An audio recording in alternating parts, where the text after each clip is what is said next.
I got control of the screen, and I'm going to try to go to a full screen where we can start the briefing here. And when I do that, I kind of end up where I can't find my Zoom screen again. So you'll have to bear with me here. Do you guys see I'm sharing a screen with a? Not yet, Phil. Okay, let me share it. Hang on a second.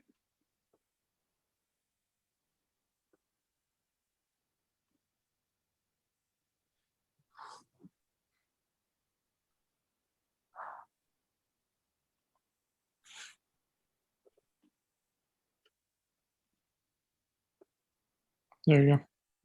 Sweet. And can you see presentation showing up now? Yep. Yes. Great. Okay, I'll hit play. Start talking. Talking about doing some flying at EPHRATA for cross-country practice and dust up of 2021. I just threw a picture in here of a glider going through some sink, and while the thermals can be strong at EPHRATA, you actually may run into some sink there too. So knowing what some of your glider capabilities are and how to power through that or change the line of travel that you're on. And this one's kind of got me. I think I'm doing looks like almost 110. Got 8 knots down on the averager. But I do have this nice moving map, and we'll talk about other types of maps too that you want to have with you in your glider versus just the moving map, because you can rely on that too much, and then sometimes the technology will let you down. So going into planning for cross-country flying at EPHRATA, it's a really comfortable place for a lot of folks to fly at, but if you have the time and you can look through some of the soaring books like Helmut Reichmann's Cross-Country Soaring, the Streckensegelflug, it's an old book, but it's got a lot of really interesting things in there, and it talks about not only the types of thermals to work, but looking at the ground and figuring out where thermals may be kicking off and how to connect with them. And then getting into some advanced techniques, looking at dancing with the wind and other great soaring books that are out there. So sit around and look and think about what these great writers are doing. Look at the pictures. I enjoy the pictures, and figure out how to translate that into how you're going to think about following energy lines and lift lines when you're out there flying at EPHRATA. Here's a little bit of background about me. I never was the ace of the base.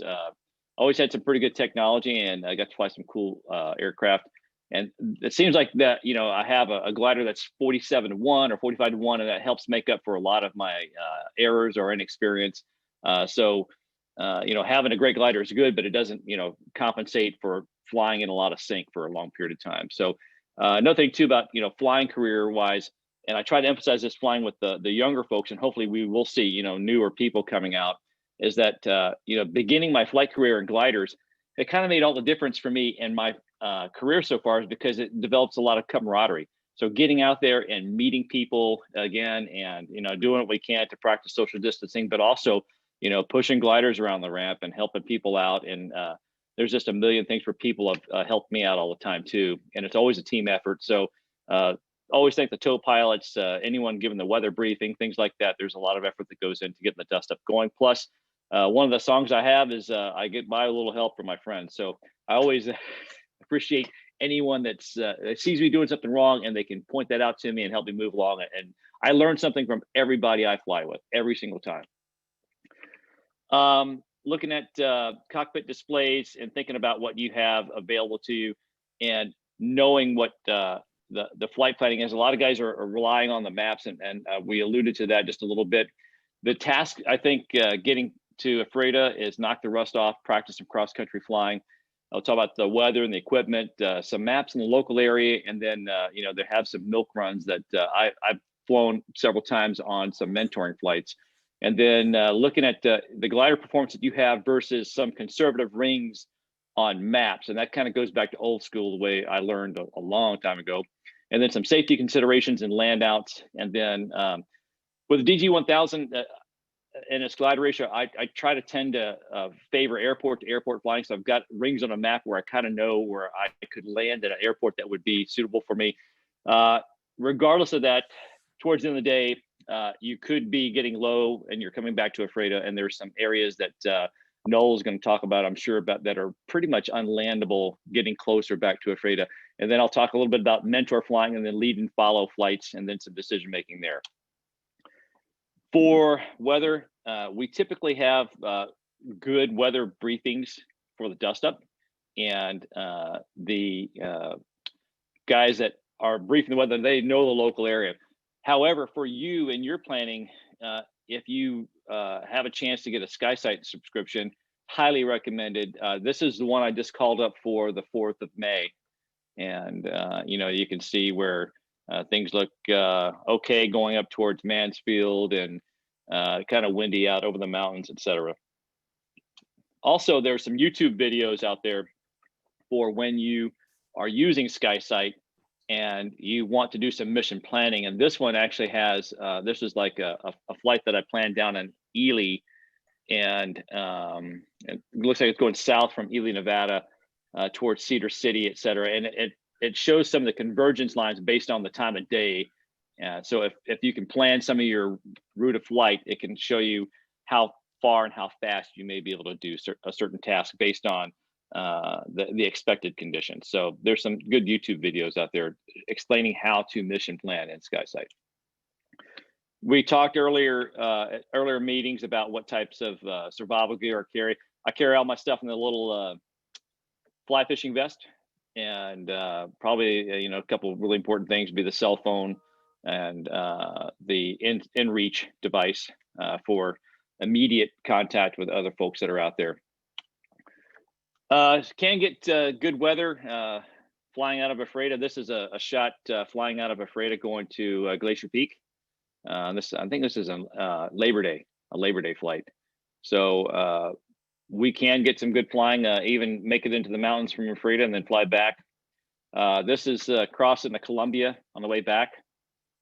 Usually kind of a big sinkhole. So if you're going out up over the mountains and doing some Columbia crossings, I would suggest getting as high as you comfortably can before you cross, because it's just going to be a lot of sink over the basin. The ship I've been flying up there, DG-1000, we'll just call it, you know, 20-meter ship, approximately 45 to 1 glide. And as you're doing mission planning for whatever glider you're flying, it doesn't fit on every one runway that's in the area. So there's some considerations on runway edge lights, and then in the springtime, because the lights are on taller poles because of snow plowing, it can be a factor for your landings. So this is actually, I came back from Glacier Peak, and I didn't make it all the way, and I landed at Waterville. So this is a shot of it sitting at Waterville. Other things that Noel will allude to is just basically on the plateau and where we're in our local area flying, we have the option to just do it in the dirt and land off field in many of the different plowed airfields, plowed fields. But what I would encourage you to do, if you are driving on the plateau, you got a day off or whatever, is drive up there and look at those fields and look at some of the contours of the ground and some of the undulations, and think about where you would set your ship down. And you know, where it's the broadest, flattest area that doesn't have any obstructions. And Noel's going to talk more about land outs. Here's one where we did a land out over in Clay Elum, and again, that was airport to airport flying, keeping that glide for a suitable piece of concrete, so that it makes the retrieves a whole lot easier, especially with a big two-place ship. Looking at the maps, sectional, you can see this is the local area working out of EPHRATA. Some things to note: if you do fly to the east and you get low, you actually, if you're going to get near Moses Lake, there is a Class D airspace over there. So it's something to at least know the radio frequency of, and try to contact the tower so that you can have radio contact as per the FARs. A little closer look, we talked about milk runs and maps and mission planning. Just off the sectional here, you can see EPHRATA down to the bottom right, and you've got kind of a little local task, a triangle, maybe up to Mansfield, taking off and going north there.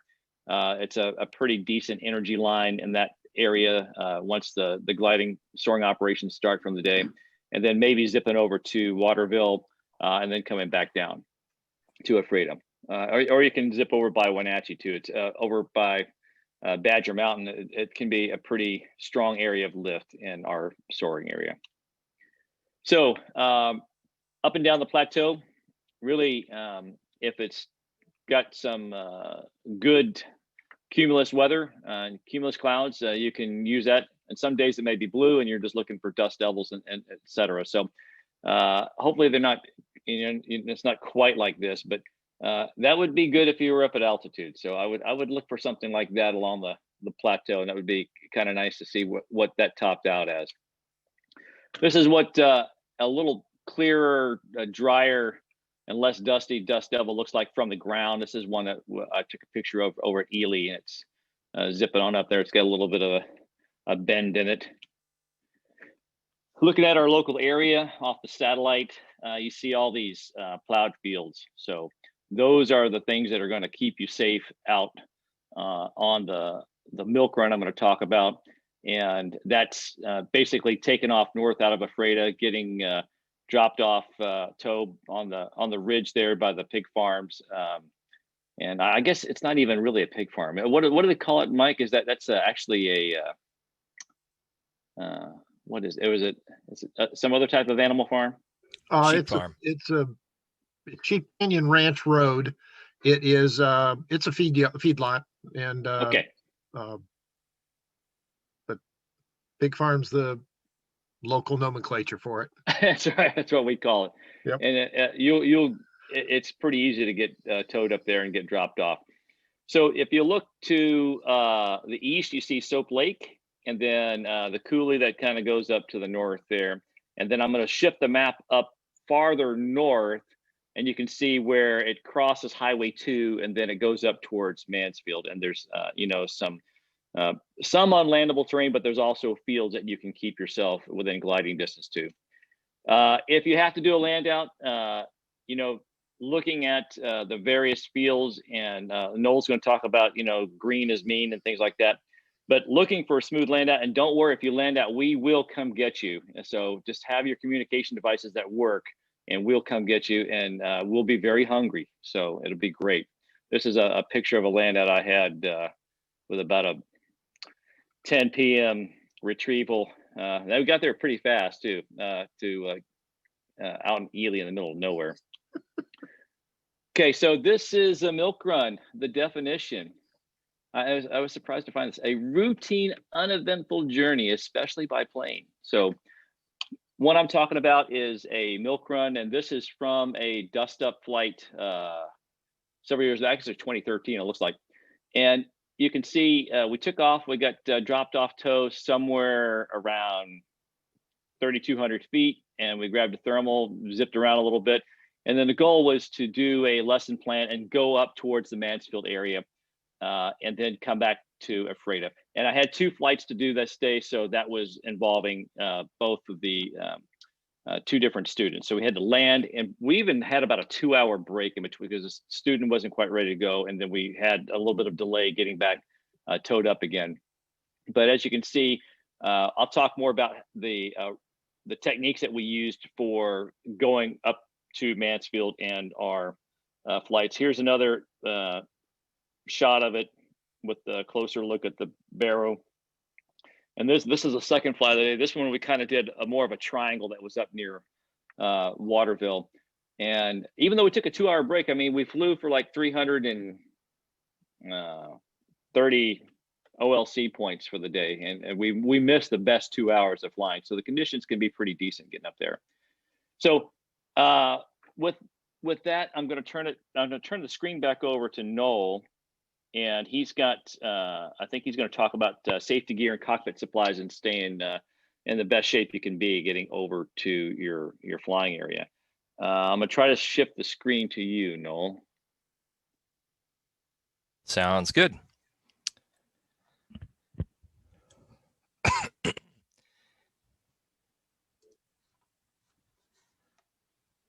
Let me go ahead and, oh, yep, you're still working on it. All right. Yeah, it'll take me a second here. Okay, now I'm going to stop sharing and make you the host.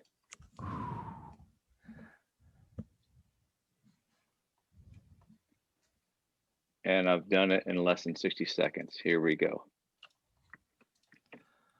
All righty. Thank you so much, Phil. Appreciate that. So I worked on this with Phil over the phone, essentially. So we've got two separate presentations. As you can see, we'll be bouncing back and forth here. And when we get to a blank page with nothing on it, that's my cue that I'll be turning it back over to Phil. So we'll be bouncing back and forth here a couple of times. As a little bit of overview, this is just a quick outline. Folks are seeing my screen, right? Yes. And are you seeing the blue slideshow presentation? You're good. Awesome. Thank you. All right. So Phil has already started about pre-flight planning. And if you hear me pausing, it's because every time I look over at Phil, of course, it says Michael under his picture. So we still got that fun mental twist going on. Anyway, he's talked about pre-flight planning. I'm not going to spend a couple of minutes and talk to you all about safety gear and cockpit supplies. Then I'll throw it back over to Phil for in-flight decisions.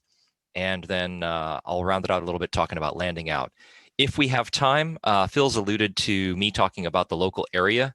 I'm happy to do that, but we'll see how we're doing on the timing here. So like I said, Phil's talked to you about pre-flight planning. So let's jump into safety gear. There are many things that you can consider to be safety gear. And if you're used to flying in a club environment or just doing local flights, you can get into a routine where, you know, either the club ship's been pre-flighted or already flown, or maybe even you have your own ship and you're used to just, hey, you roll it out, you jump in and you go because you're not, you know, doing anything big and it's no big deal. When you start cross-country soaring, you have to adopt a different mindset. And the mindset you need to get into is that you do not know when you are coming home, right? 9 times out of 10, you're going to come home when you plan to, and it's no big deal. But if you don't adopt the mindset that you don't know when you're coming home, you might find yourself in trouble that 1 time out of 10 or 1 time out of 100 that you don't make it back. So before you go flying, you have to stop and think about what are the things you need not only to have a safe flight, but to be out away from your home airfield for a bit of an extended time. And that means both staying safe in flight as well as if you land out, what do you got to have with you to make sure that it's the least inconvenience possible. In this day and age, we have a lot more cell phone coverage, but at EPHRATA, there are still areas that you will fly over where there is no cell coverage, especially on the ground. You know, you might get some 3,000 feet above the ground, but down on the ground, you're not going to get it because of obstruction or whatever. So again, you have to think ahead. And if you do the homework ahead of time and you prep your glider and yourself and your gear, it's very easy. And it's a very small component, but you have to pay attention ahead of time before you start flying. And then as I'll touch on here in a minute, it's something you have to periodically check on as well. Because of course, for example, a battery powered flashlight is a great thing to have unless you haven't checked the batteries in 2 years and the flashlight's dead when you need it. So the first bit of safety gear a lot of people talk about when cross-country soaring is parachute. It's pretty obvious. We hardly ever need them, and that's a good thing.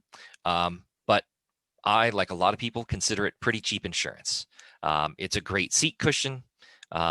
You buy one and it's expensive, but it lasts you a long time. If you take care of it, repack it, a couple times a year for just a few bucks each time, you can have a parachute that lasts you 20, 25 years. And so if you're going to do any serious cross-country or you're going to fly cross-country regularly, either get a club parachute and arrange to use it when you're doing cross-country flights, or get your own parachute and consider that a good piece of kit that you want to keep in good condition. Modern parachutes are super easy to take care of. You basically need to keep them dry. You need to keep them out of a lot of direct sunlight, and you need to get them repacked legally at least twice a year. It's a 180-day time limit. But I know a lot of glider pilots will only get it repacked once a year. They'll try to get it repacked right before the season starts, and that'll last them through the whole season. And if they know they're not going to fly for a while, they might just put it away, or they might trust that the parachute's in good enough condition that those few extra months without a repack are good enough. I'm not going to touch that any further. It's personal pilot preference, but according to the regs, it's you got to get it repacked every 180 days, or technically it's not supposed to be operable. The next thing that a lot of people will jump to, especially if you've done any reading or studying, is some kind of safety gear kit in your cockpit. Usually you got some space behind the seat where you can stash something that you can use in the case of a land out. And this doesn't have to be like a big accident or anything like that. It could be a very safe land out in a field. You could set down at an airport that's some distance away from a freighter or whatever your home airport is. And when you do that, it might be 2-3 hours or more before somebody can come and get you with a trailer, or so you can get an aero retrieve. And you want to make sure that you're safe during that time. And of course, there is the possibility that something happens, you get banged up, whatever. You want to have that covered as well, because if you're going to put the effort into putting this together, you might as well make sure that you're prepared for the eventualities that you can be prepared for with a modicum of effort. And this stuff really doesn't take a whole lot of time to put together. Some rainy Saturday, spend an hour or two putting together this list, reviewing notes from this presentation and or others you find online, and then go do some shopping on Amazon.com or at your local REI and grocery store, and put it together on a day where you otherwise can't fly. So let's talk about a few of the most common things that you're going to find in your typical sort of land out kit, survival kit.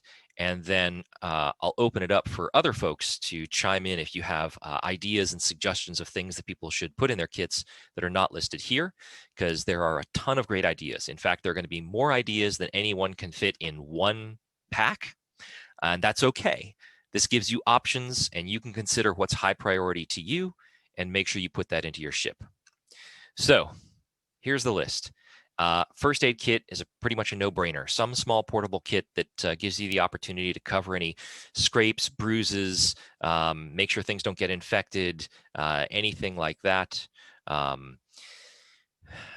Space blanket, something to keep you warm. If you have to end up, God forbid, spending a night out with your glider, you're going to find that glider does not keep you warm.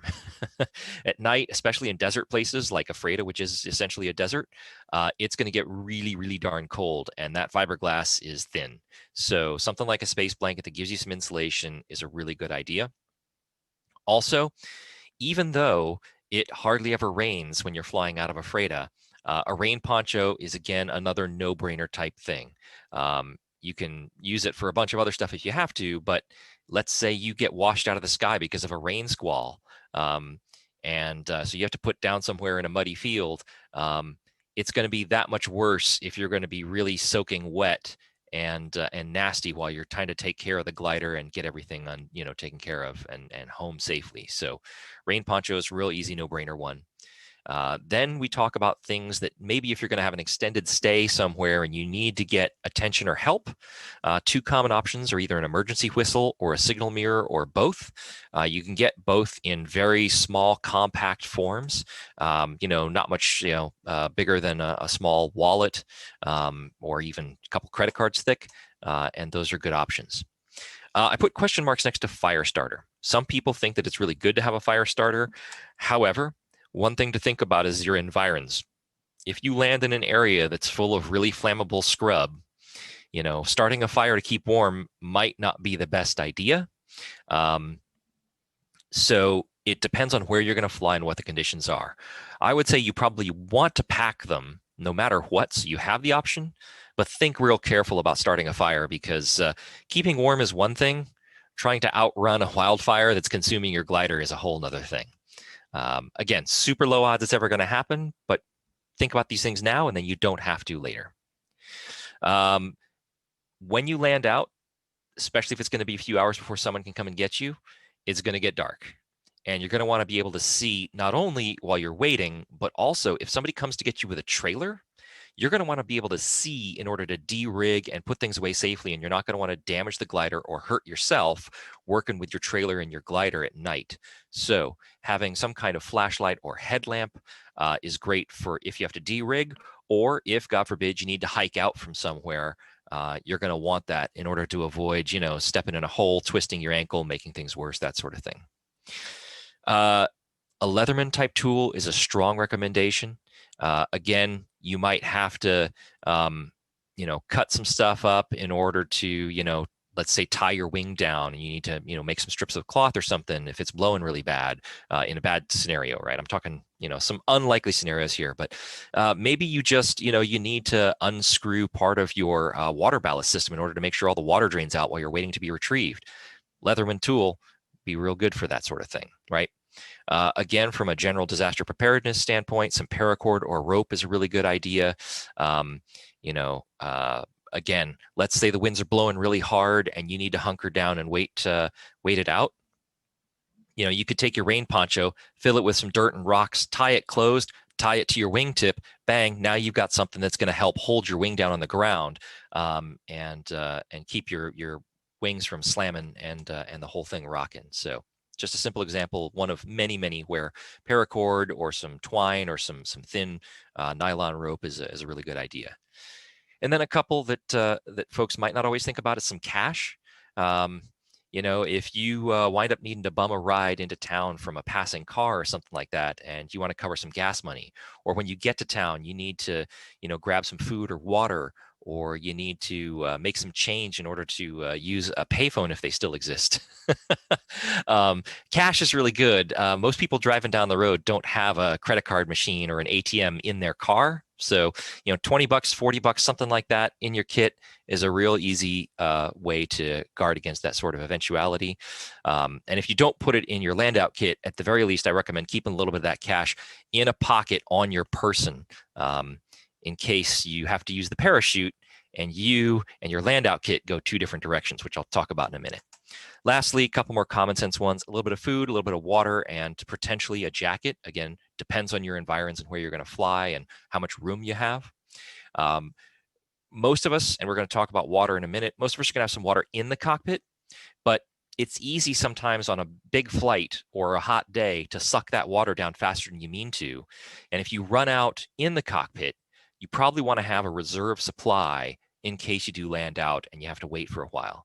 So consider a well-sealed small bottle of water that's not, gonna maybe be a hard-sided thing, but it's something that's soft plastic that you can stuff back in the turtle deck area somewhere, along with some non-perishable food and a strong wrapper. That would be really good. Obviously, with the food, you want something that's really well commercially sealed, that's going to last a while, not only because you don't want it going bad when you need it, but also because you don't want to attract rodents. And anything that is in just a Ziploc baggie or something that you've made is going to leak smells out, even through the plastic. It's permeable enough that it's going to attract critters, and they'll go to town on your glider while it's put away. So I always recommend things like Cliff Bars or other, kind of bars or snacks that are not going to be melty and make a mess, that are also, like in a foil pack that's really well sealed at both ends. Then you don't have to worry about it. You can leave it in there for all season and then just change it out before you put the glider away for the winter. So that's a rundown of sort of the emergency kit. Does anybody want to chime in with thoughts on other pieces of kit that you would throw into this that I haven't covered? Open to any and all ideas. Hey, Noel, one idea is a clear set of eyeglasses. I've landed out with only my prescription sunglasses, and when the crew shows up at 10 or 11 o'clock, I'm completely blinded in the dark. It's great to see you, Paul, and that is an excellent idea. Anyone that wears glasses, that's a really good idea, is thinking about a spare pair, especially a clear pair. Any other thoughts out there? No, this is Dave Nolan, but Phil had it, but a Delorme or a Spot or something, I think is probably one of the more convenient devices from a safety perspective for people to Yeah, carry. I've and got. you can strap it on your parachute. So Yep, excellent. I've got that and a couple more things coming in the next slide. So I'm mostly thinking about stuff that you might keep along with a first aid kit for rescue type purposes or first aid type purposes or survival type purposes. Does anybody else? One thing on that note that Paul was talking about as far as being able to see. I've been the retrieval crew on a couple of ones, and the guy had flown such a long flight, and it was such a long day. By the time we got there, of course, it's dark, and no one knows how to disassemble your glider better than you do, and you're kind of want to keep things moving and get it taken care of, but you may be so tired or dehydrated, or maybe you don't have your glasses on and they're not the right ones for you because it's dark and you're putting your glider in the trailer, that you may not be making the best decision. So if you get in a hurry, you may be, taking your horizontal tail and trying to walk right through your wing or whatever, and because you're just trying to get everything put in the glider really fast. So when you've got 3 or 4 people there, they want to help you, and they came a long ways to help you. So you just do it really slow when you're putting it away, so that you don't make some mistakes, and then you land in the field perfectly, but you banged up your glider putting it in the trailer. It doesn't make any sense. So yeah, no, that's definitely something good to think about, and we might touch on that again when we get to landouts. I see Thomas Van de Velde mentioned tie-down gear, and I think that's it depends on your space in your ship and what kind of tie-down gear you own, but I think some kind of provision for a way to tie your ship down, at least partially, is a really good one. That's some kind of stake system or claw or something to go along with that rope or paracord is a great idea. Yeah, Noel, I put a lot of my stuff in a really small, lightweight backpack. So if I have to hike out, I can carry stuff. And that cord is parachute cord. Make sure it's a strong enough cord to be able to hook up to your glider and tow it with a tractor, because sometimes you have to do that. If you land in a dirt field and there's a farmer there with a tractor, it's good to have a strong enough cord. That's a very good point. Good idea. And the backpack or day pack is also a brilliant one, because we sometimes a little hike is what's going to happen. Cool. Alrighty. So Dave Mellon mentioned a couple other pieces of safety gear. So let me talk about those real quick. By the way, before we do, I just want to remind you, I already mentioned this, but it's really good. You can put this stuff in your turtle deck and mostly forget about it, but you don't want to forget about it all season. You want to check things every couple months, especially things that are like batteries or things that are like food that might start to leak or cause problems. All right. On the subject of strapping to your parachute, which I know Dave mentioned, there is something that I want to mention to folks that you guys consider. I have run several contests, as most of you know, and I have been unfortunate enough to be at a contest where there was an in-flight structural failure, and the pilot and his backseater, because it was a 2-seater, had to bail out. And that whole story is a story for another night. But what I will say is that they learned the hard way that anything you have in the cockpit that is not strapped to you in a very strong manner will not stay with you if you bail out. So when it comes to safety and survival gear, you want to think about whether you can take some real critical stuff and attach it to your body or your parachute harness in a way that does not interfere with the parachute opening, but that's fairly sturdy and secure. And that means things that are not just light Velcro closures.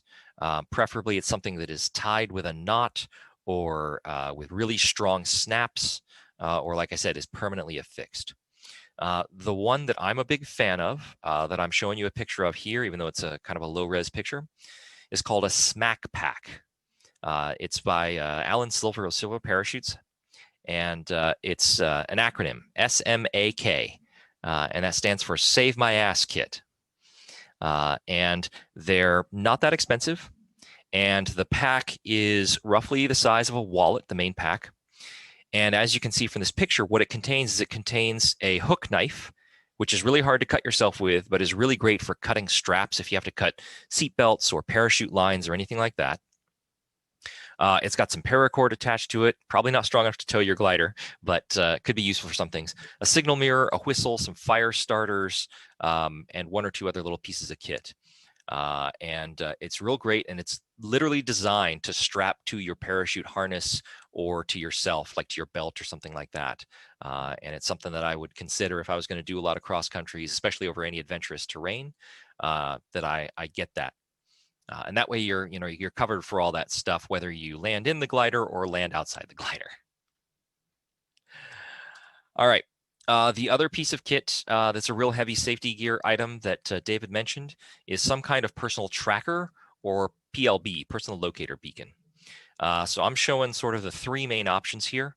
On the left is a Spot, which is one tracking system.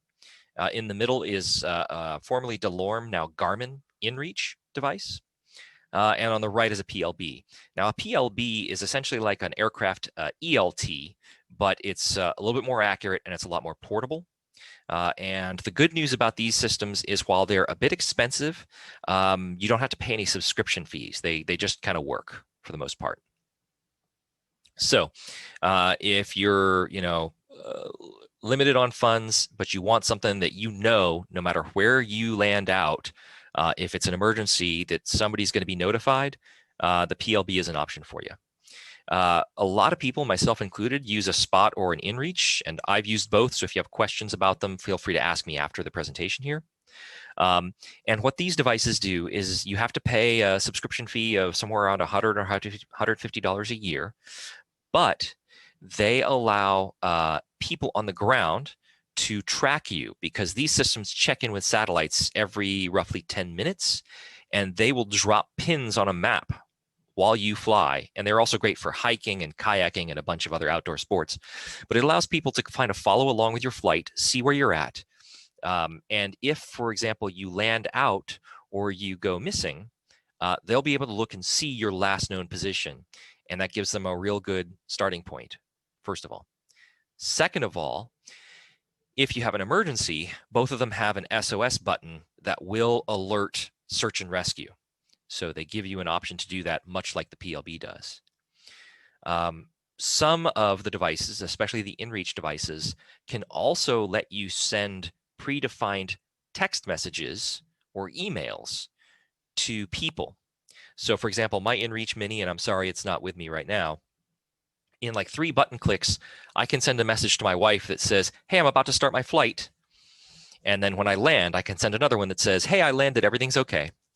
And I have another one that I can send to her or other people that says, I've landed out, please somebody come get me, right? And since it uses the satellite system, it doesn't require cell service to get those messages through to people. So if you're going to be doing a lot of cross country, and you or your significant others want some peace of mind, these are great for peace of mind. And they are also great if you want to make sure that if something bad happens, people can always find you. Most gliders don't have ELTs. Most experienced power pilots have heard or learned that most ELTs are not super reliable, and they don't tend to locate people with ELTs very quickly. These devices are much more advanced and, in my opinion, a better option, especially for glider pilots. All right, I'm going to keep this train rolling here because we've got a limited amount of time and a lot of stuff to get through. So now we're going to talk about cockpit supplies or safety gear. And the reason I phrased it this way is because there are some things, a lot of things actually, that we carry in our gliders, or that you should carry in your glider if you're going to fly cross country, that are both a cockpit supply and a piece of safety gear. So some of these are obvious, some of these may be less obvious, but I'm going to run through them quick here and then we can discuss. First thing is water. You got to hydrate. I'm sure most people on this meeting have heard this before, but it's worth repeating and reiterating. If you're not taking in water regularly throughout a flight, I don't care where you're flying, I don't care what you're flying, if you're not doing this, your body is going to stop working as well the longer your flight goes on. And most people will tell you, If you're going to land out or have a problem with your flight, it's going to happen later in your flight. And what you don't want to have happen is you don't want that to be at the time where you are mentally not at your best, whether that's landing out in a field or you had a great cross-country flight and you're coming back to land at home. Because let me tell you, it's can be frustrating to land in a farmer's field. I've done it. It's embarrassing to land back at the home airfield after a great cross-country flight and you brain fade in the pattern and you land gear up and leave a big white strip down the middle of the runway because you weren't thinking straight and you were too fatigued. So water is super critical. It is both a safety item and a critical cockpit supply if you're going to fly cross-country. You going on a half-hour, 3,000-foot tow over the airfield, you're going to practice some turns or some maneuvers, come back and land? Sure, don't worry about it. The moment you start going cross-country, you have to carry this. And a quick tip for those that are looking to go cross-country, water can get warm in the cockpit, especially if you load it up before you start flying. So what a lot of us will do is either get a bunch of ice cubes and you fill it with a mixture of ice and water, or if you're worried about your ice cube supply because there's a limited amount, let's say at clubhouse refrigerators or wherever you're at, what you can do is the night before, you can fill your bag like half full of water, put it in a freezer, freeze it overnight, and then in the morning, pull it out, let it thaw just a little bit, and then fill it the rest of the way up with water. And that remaining chunk of ice in the center will keep the whole thing nice and cold all throughout your flight.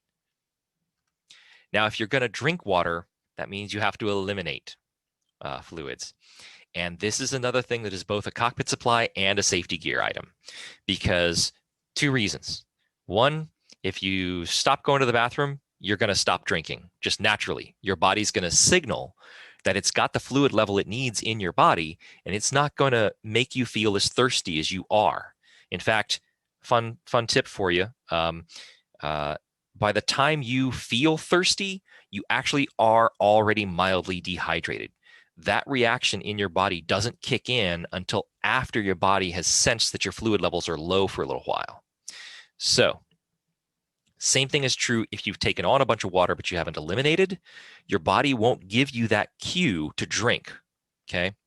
So eliminating is important in order to ensure that you keep drinking in. And anyone who's older than about age 3 will tell you they know firsthand how distracting it is to be doing the pee-pee dance, right?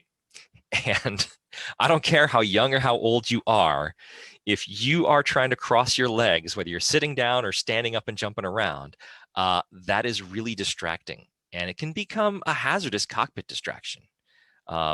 So there are a bunch of methods for dealing with having to relieve yourself in flight. We don't have the time tonight to go over all of them. But, you know, external tubing or a leg bag with a catheter can be one solution.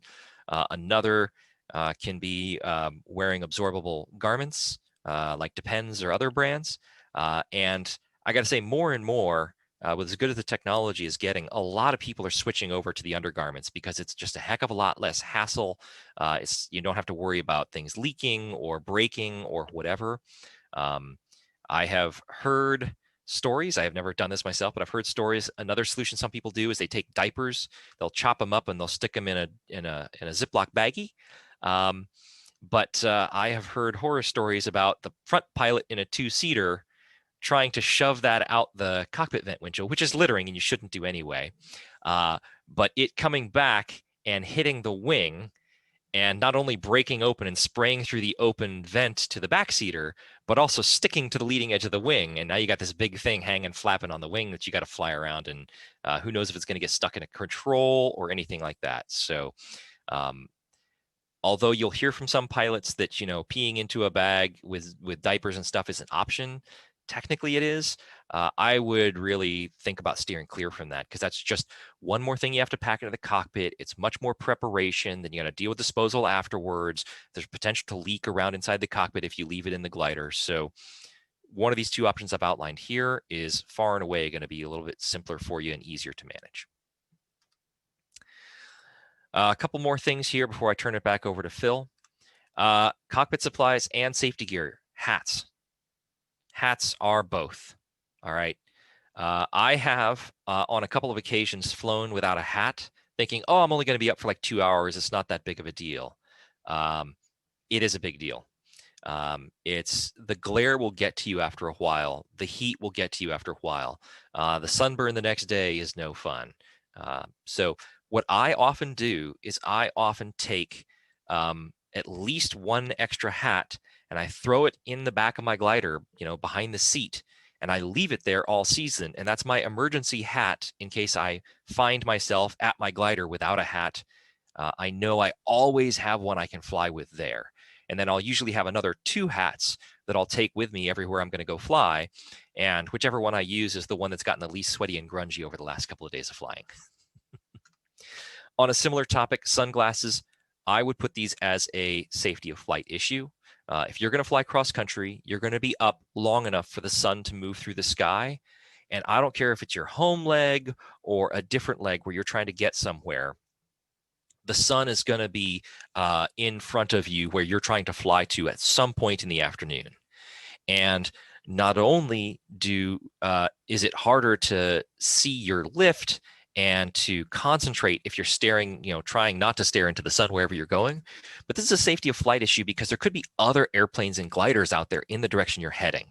And if you're turning your head well away from the sun to keep from blasting your eyes, you are not performing an effective scan for other traffic, and you're putting yourself and other pilots at risk. So again, grab an extra pair of sunglasses, put it in something that's not going to get scratched up, leave it inside the back of your glider, and that's your emergency pair if your main pair aren't working out for you. Oxygen, I'd say this can be a safety item or a cockpit supply depending on where you're flying, how high you're going, what the conditions are. I'm not going to talk about it too much here other than just put that in people's minds so you think about that. If you are going to fly with oxygen, you got to make sure you get it set up ahead of time. You got to check the batteries, et cetera, et cetera. And then we've talked about it once or twice, but I'm talking about it again in the context of cockpit supplies and safety gear, some kind of food. Having emergency rations in the back of your glider for a land out possibility is one thing, but you also still need to have something in the glider to consume while you're flying. Because as you fly, if you're going to be up for more than an hour or so, your body is burning blood sugar with all the mental, activity that you got going on, as well as the physical activity, and all the physiological effects your body is feeling as you're going up and down in altitude and all that sort of stuff. Again, just like I said earlier about hydration, also, you want to avoid a situation where you've got brain fade and you're coming into land, either landing out or back home. So having something that doesn't melt, so chocolate unfortunately is not great, as much as I personally love chocolate, something that isn't too melty, that you can snack on, that doesn't make too much of a mess inside the cockpit, that makes tons of crumbs and stuff like that, is a real good idea. I tend to take like 2 Cliff Bars and put them in my side pocket, and I'll have one about halfway through the flight, and then depending on how long my flight is, I might save the second one for about an hour before I land or intend to land. One thing you'll hear from people is you might not want to eat in the last 15 to 30 minutes before you land, because if you're going to have a drop in blood sugar or a jump in blood sugar, depending on what your body's like, you don't want that to happen right as you're trying to land. So something to think about. I also find that something that is a little bit chewy or sticky that I can have a few bites of, put the wrapper back around it, stick it back in that pocket, wait a few minutes, have another couple bites of, really helps with keeping my energy levels steady. Avoiding those big swings in energy level or feeling super full because you're drinking and eating a lot. Again, these things can become cockpit distractions and take away from your ability to do a great flight. So, tons of ground I've covered there. Hopefully some food for thought, no pun intended.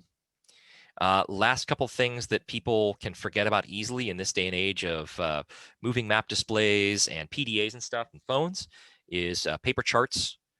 What do you do when the lights go out, right? Also, maybe something has changed with an airport that you have in your flight database that you haven't looked at recently. You might want to have this to double check, either before, preferably before, but also potentially during flight. Also, maybe you're landing out somewhere and you need to provide a little bit of guidance about nearby roads or obstacles or features when you're calling or radioing back to other people. a sectional can come in handy for that. Plenty of other reasons to have a sectional. I won't belabor it, but something to think about. Make sure, again, that you've got in the cockpit at all times. And then one to think about is some kind of small portable radio. Again, just in case your primary radio goes out in flight and you need to land somewhere or you need to coordinate with other folks, this is a good thing to have. If you've got the money and the space, you can get modern radios that are, you know, smaller than an iPhone. There we go. Smaller than an iPhone, cost you $200 to $300, and the antenna actually unscrews off of them. So it's a very portable package, and I just stick that again in the side pocket of my cockpit. And if I need to, I can just grab out the antenna, screw them together, and boom, I'm communicating. You want to aviate and navigate first, but if you can, communicating is also really good.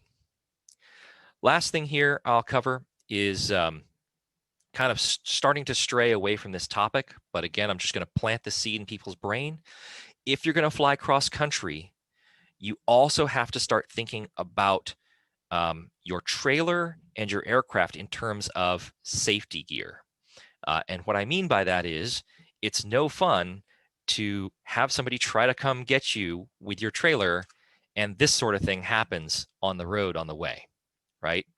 That's a picture of the fender that got ripped off of my trailer. I was actually driving at the time, but that was after one of the tires blew out on the freeway in the middle of nowhere, Idaho. For those of you that own your own glider, or for those of you that even potentially more importantly are going to borrow a club ship and do some cross-country flying in it, make sure before you start going cross-country, you know the shape that the trailer's in, and you want to have that in good condition so that you just don't even have to worry about it while you're on your flight, right? You want to concentrate on the flying. You want to concentrate on the fun. You don't want to have to be sticking close to the airport because you're worried that if you land out, no one's going to be able to come get you with that, you know, that ratty ass trailer that no one's fixed up in the last couple of years, right? So keep that in mind. And with that, I will go ahead and pause and ask if there are any real questions as we drop this conversation back over to Mr. Phil. Any thoughts, questions, concerns about any of the topics I touched on there?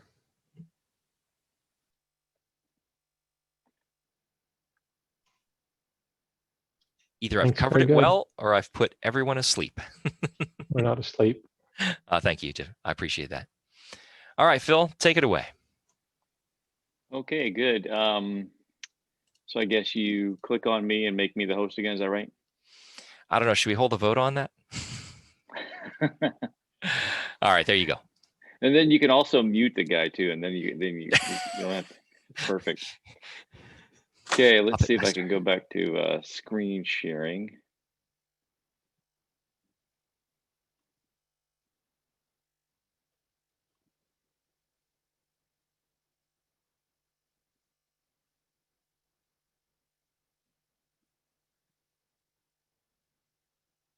Okay, I think I have it set up.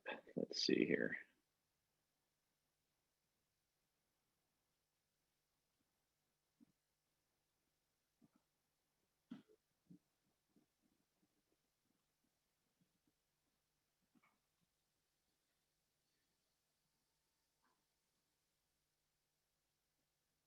Okay, so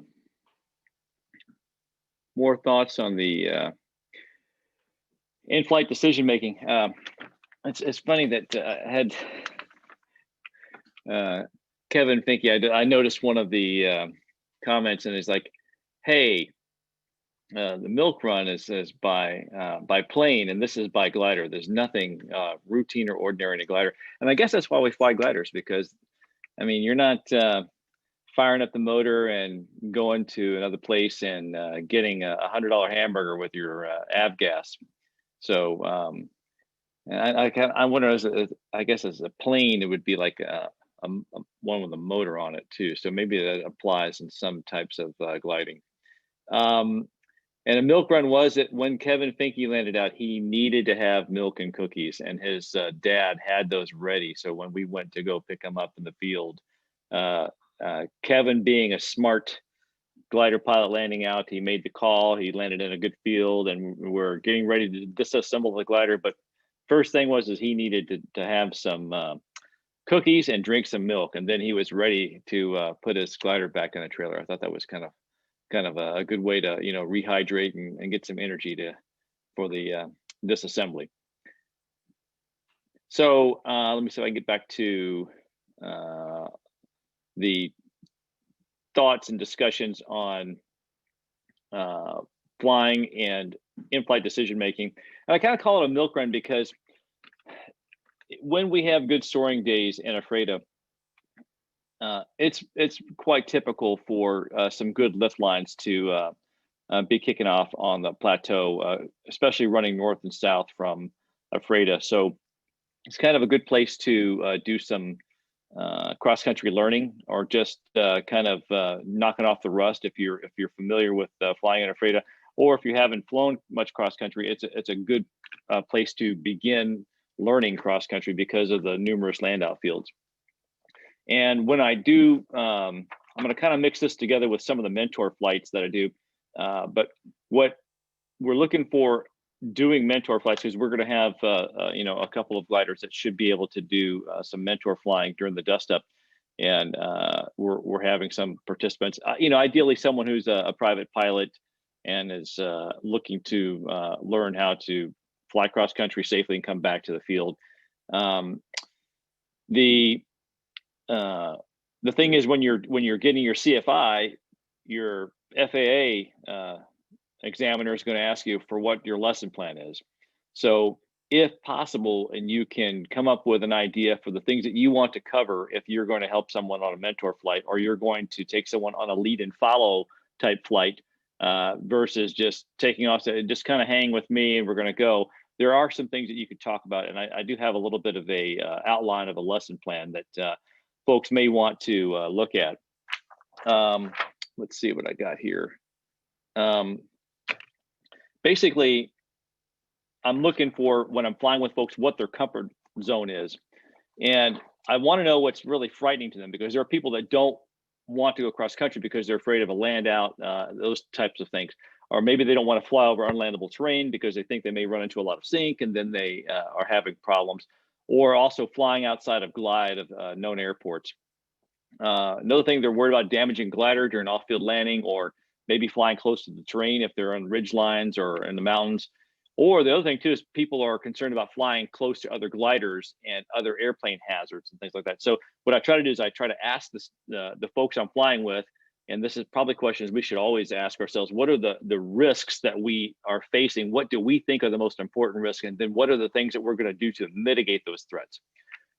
So what I went back to, and I'm kind of I'm going to see if I can find this other slide here. I'm kind of concerned about safety in our region based on the past couple of years and some off-field landing accidents, because we did have a fatality incident on the plateau a few years ago, and that was with a motor glider. And then we've had another fatality landing off-field.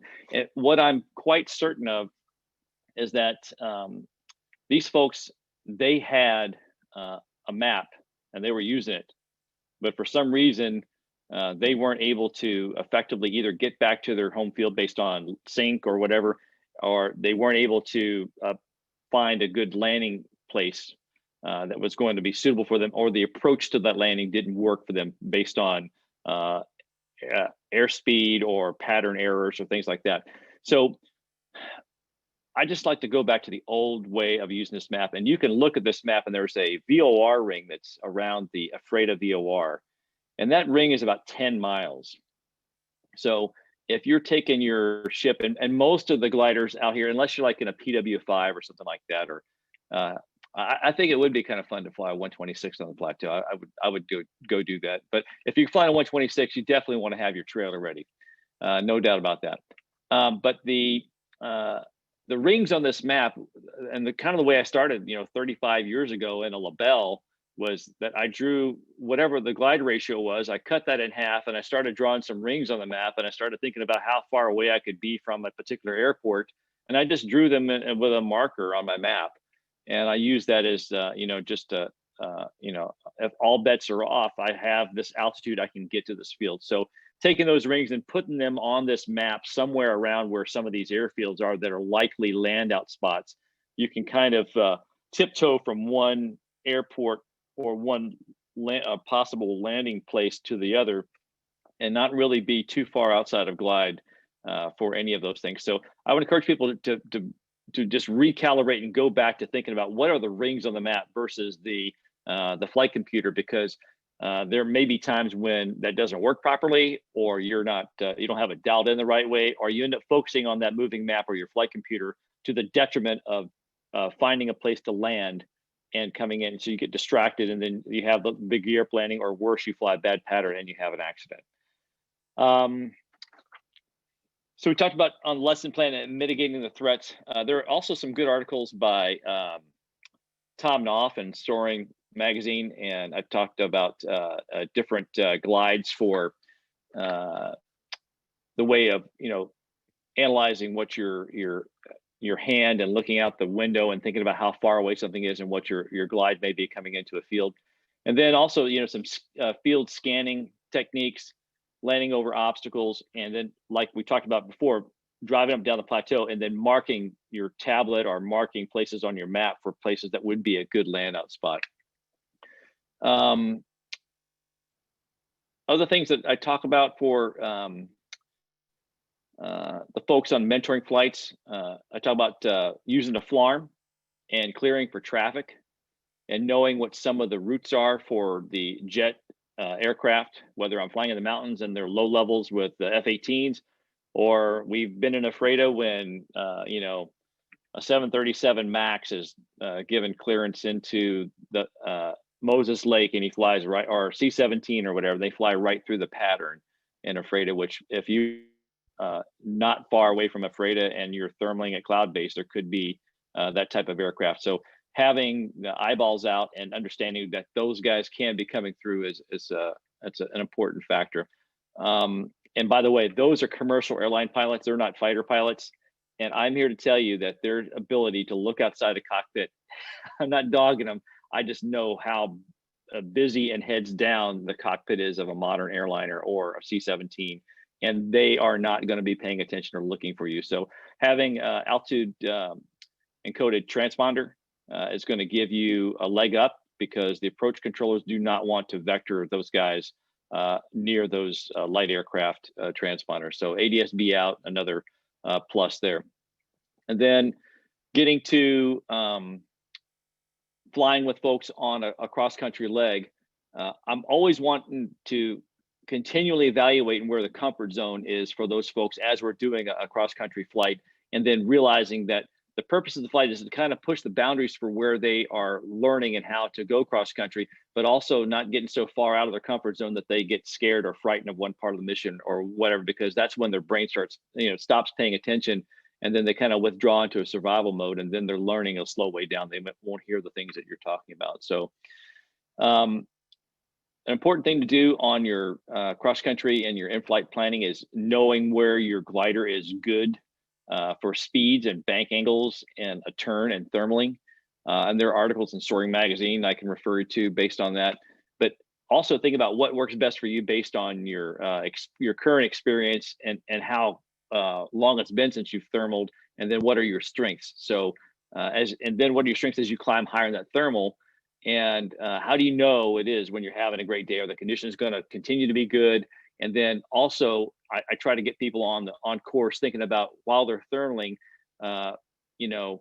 learning some of the nuances of being productive in a thermal and climbing quickly, while also analyzing how to proceed on course in relation to exiting a thermal and going to where they want to go, or going to where the conditions are going to go. And that goes into another thing that I've seen on some of the dust ups. If the weather is bad, the folks are pressing to get a course and do some type of defined task, and those are good things to strive for. However, first flight or two of the season, not gonna lie to you. I like to go to where the soaring is easy. I want to go where the lift line is. I want to go where people are flying other gliders, and there will be other gliders out there marking thermals on course. So in the beginning of the season, I don't want to push it too hard, especially if the weather conditions are changing rapidly, and there's some variance in the weather out there. So all part of the bag of tricks and how much you're going to use your flight profile for the day and where you're going to go. So I talked about the milk run. I think it's pretty easy to brief up a flight and think about going north towards Mansfield, and you'll see common lines of wind direction going from south to north. And if there's enough moisture in the air, there will be some streeting of clouds going up towards the Mansfield area. So hop off tow by the pig farm. I'm not making this routine, but should be able to get off tow, catch a thermal in there, look around, and then start climbing up and getting towards cloud base. And as we're doing that, looking down line and seeing what other thermal conditions are going to be heading towards Mansfield, also analyzing the winds and getting a good hack on that if you have a good accurate GPS readout. Looking at going north to Mansfield, this is just out and back, and looks like got off tow around 3,500, something like that feet, maybe 3,800 feet. So take whatever tow I need to get to a comfortable spot in the thermal. I'm not looking to save money on tows when I'm flying. I want to get one tow. I want it to really work for me, and then I want to be able to move out on course. Then you can see this flight is really working between a lift band. It looks like it's somewhere about from 1,500 meters to 2,100 meters. So that's 4,800 feet to looks like 6,800 feet, something like that. So somewhere in there is where we were working the lift band and stopping for thermals if they were strong, and then trying to bounce along on a lift line. And then keeping in mind, looking at lift lines and the way the wind direction is going, if you find yourself in a long period of sink, you might be flying between two different thermal lines, and you're kind of flying in a sink area. So if you're in a long area of sink for a long period of time, and you're kind of going with the wind, it may be worth something to change directions, like at a 45-degree angle for a minute or two, and maybe find another part of the lift line that might be better for you. And of course, that's easier to do if there's clouds marking it. But there are days when it's just blue flying, and you're looking for dust devils on the ground, maybe even convergence of dust devils and things like that you're going to look at. So Noel was talking about thinking about how far away you're going to go from the field, what the time of day it is, and then how much time it's going to take you to get back. It seems like it always takes a little bit longer to come back than it did to get to a far turn point. A lot of that has to do with the wind and your ground speed. This one, we never really got very low, and it was really more about course selection and how we're going to get back towards EPHRATA and do it comfortably. Let's see what I had for the other one. So this was the second flight of the day. Took off, and there's a little bit, the conditions had changed because it's a little bit later in the day. And one thing to be careful about flying later in the day on the plateau is that there is there can be a well of air that's coming over the mountains, and the temperature at Waterville could be getting cooler with this wind coming in from the Columbia Valley. And when that wind shifts, or that the temperature starts dropping at Waterville, it's going to effectively shut down some of the conditions on the plateau. And I remember I think it was a one time when Ron Clark was flying south on the plateau from Twisp, and me and Nelson Funston were in a thermal not far from Waterville, and Ron Clark's like, "Hey, what time of day does the lift normally shut down out here on the plateau?" And Nelson said, "Yeah, it shuts down at 5:15 p.m. And Ron Clark said, "But it's 5:05 right now." And Nelson said, "That's the point. It's going to shut down at some point." So being out too far on the plateau towards the sunset time, based on the temperatures dropping, it can be a little bit of an issue on your planning to get back. So thinking about staying more to the eastern part of that plateau area for shorter cross country is up along the Coulee there, and going north towards Mansfield is one way to kind of prevent the late day colder air from shutting things down on the plateau, for you anyway. And let's see what else I wanted to talk about. So obviously these flights in DG-1000, we're never really getting too far, and unless we go pretty far out west, we're not getting too far outside of glide for any type of flight. And the in-flight decisions, what I'm talking about is we're not going to try to let the glider go down below the lift band. So again, this is the lift band. It looks like it's somewhere between 1,500 and 2,000 meters on this trace here. And avoiding getting too low, we're still scanning for fields, but we're really making it easy on ourselves by not getting too low. So in the beginning of the season, just try to get there, get around, get back. That's some of the highlights that I have as far as in-flight decision making. And of course, it's easier in a higher L over D glider, but most of the gliders with 40 to 1 out there, the same principles apply. So I'll toss it out to the crowd for some questions and what their thoughts are on just doing some milk runs or a little short triangle out on the plateau. These are things that you can do for your first flight of the season, or if you want to do a lead and follow with someone like me or Noel or Mike, we can go out there and wait for you somewhere near the pig farms as you get launched up, and then you can kind of fly along with us and see what some of our decision making is, and not get left behind, because that's part of the thing about a lead and follow. If you're really going to do a lead and follow and you're going to talk with someone, try to help them out, it's not a leave and follow, it's a lead and follow. So you have to be somewhere visually within preferably in the same thermals, at least within a mile of each other, to effectively work together. And that goes into an entire other discussion on radio discipline and things like that. One other thing I will talk about on in-flight decision making, there can be other people that are more experienced on the plateau, and the weather conditions could be changing, but they're not in the air, they're on the ground. So they may see the winds ticking up or some rain coming in from the west from a different direction, and the conditions are going to get a little gnarly on the ground at AIRFIELD with gusty winds or rain or whatever.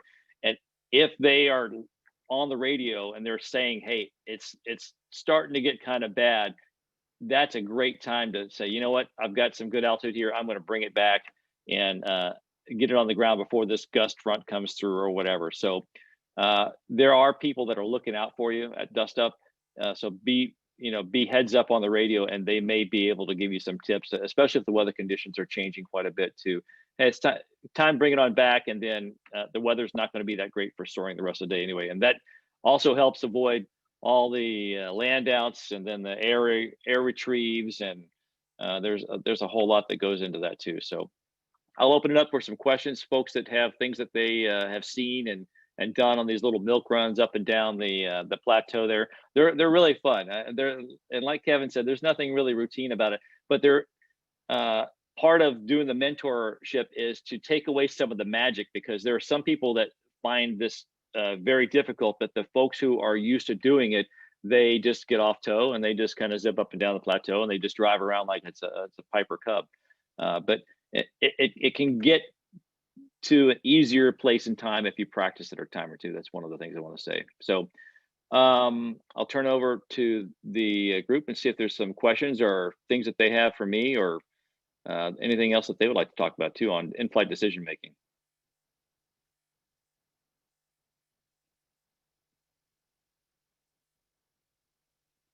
See if I can stop sharing the screen for a second.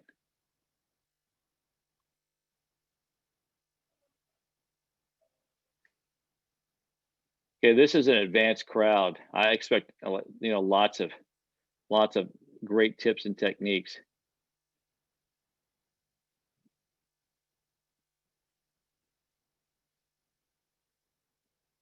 Marty, are you around today? Yes, I had a question about Coulee City. What's the status of Coulee City?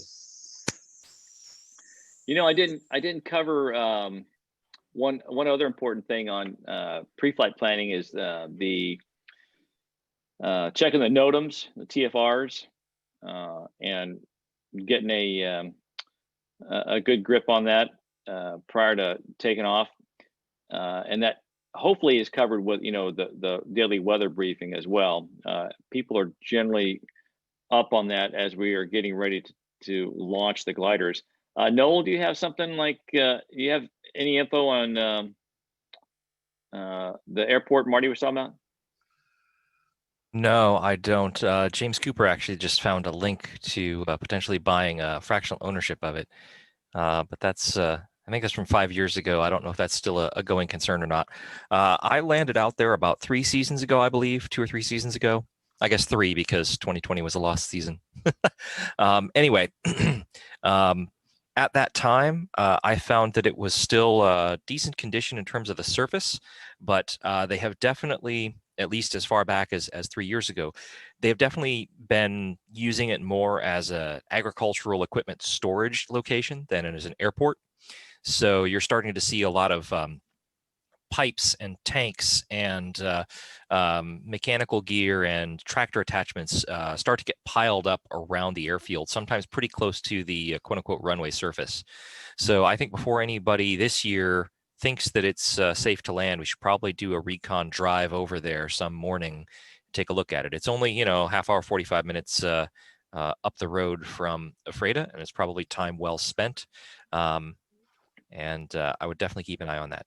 If it is still landable, one of the things to note about Coulee City is that the runway is a couple of inches higher than the surrounding ground. So if you come down and land and you're rolling out with one wingtip hanging off the end of the runway, when that wingtip drops, it's likely that the corner of the runway is going to scrape up the underside of your wing.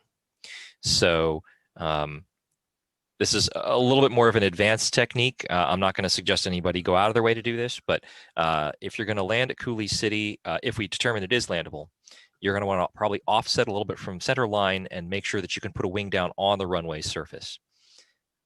And I can talk a little bit more about landing out here in a minute. Mike's got something. Yeah, last year it was reported sold and there was livestock on the airport. We'll get me or somebody. I'm going to be up there before dust up. I'll make sure we get a more up-to-date report on that. But last year or late, it wasn't 19, but late, I think it was last year that there was some word on what happened.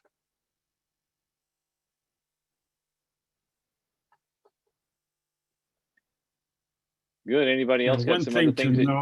Go ahead, Chris. Well, one thing to note about landing out in the Coulee City area, if the airport isn't landable, if you're up on the plateau, the fields tend to be fairly rocky, so it's a little more chance of getting your glider damaged.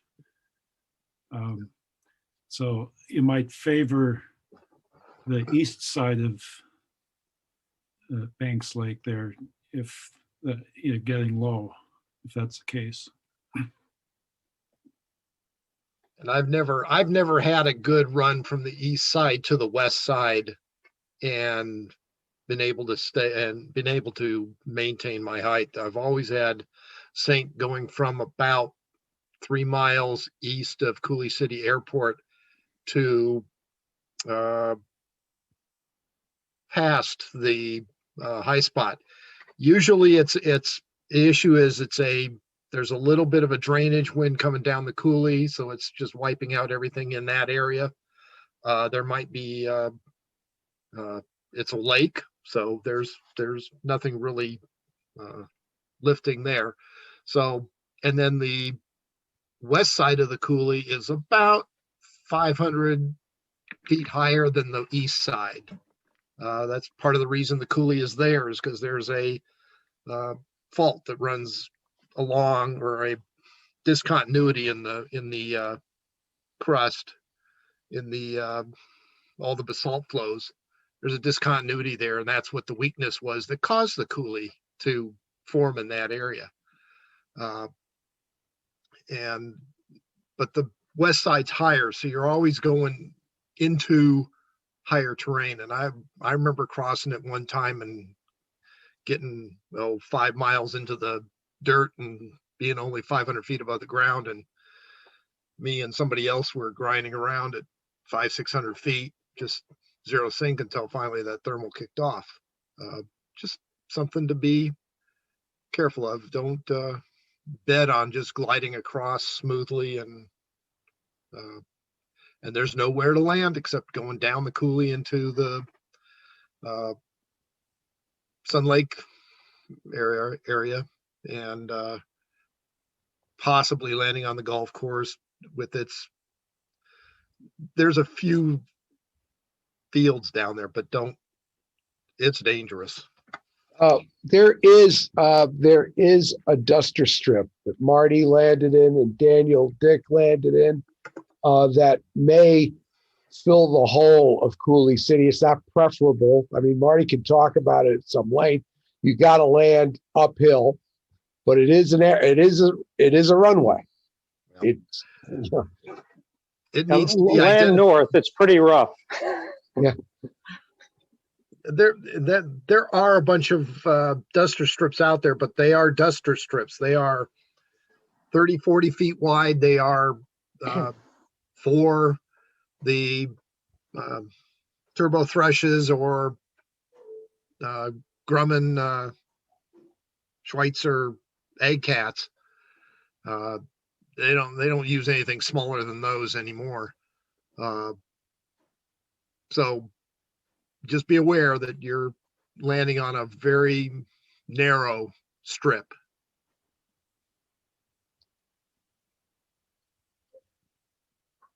Anyway.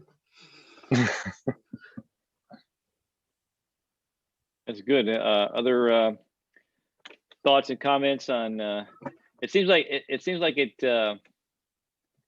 it always revolves around flying over landable terrain and having an out in case the conditions are changing. So the local knowledge is really good, and that's super important. And when you're not flying your glider, there are great people to talk about what the best conditions are. And if you're stuck over into the east, like by Wilbur, and you're making your run back home to Ephrata or whatever the case may be, there are some paths that seem to be relatively good to take to come home. And then there may be some that if you get stuck by the coulee or whatever, that on the wrong side, it may not be the best based on some of those inflows of wind and that time of the day. So that'd be a great topic to sit around and talk to guys both before and after flying each day.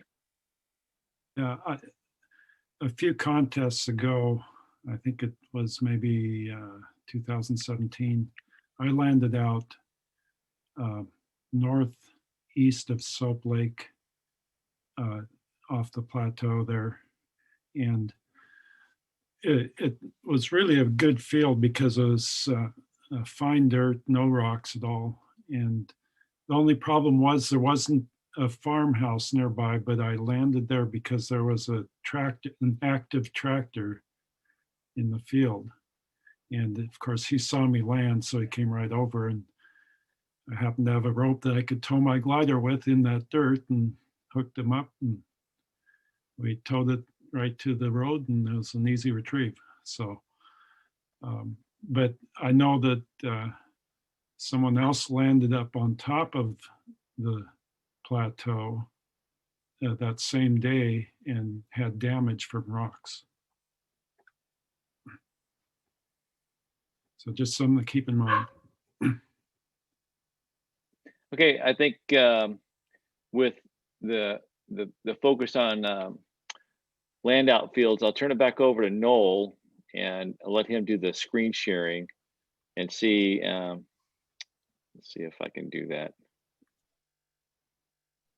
Hey, Phil, just posted a link to the land out guide that Linda put together on your SGC site a couple of years ago. Oh, yes.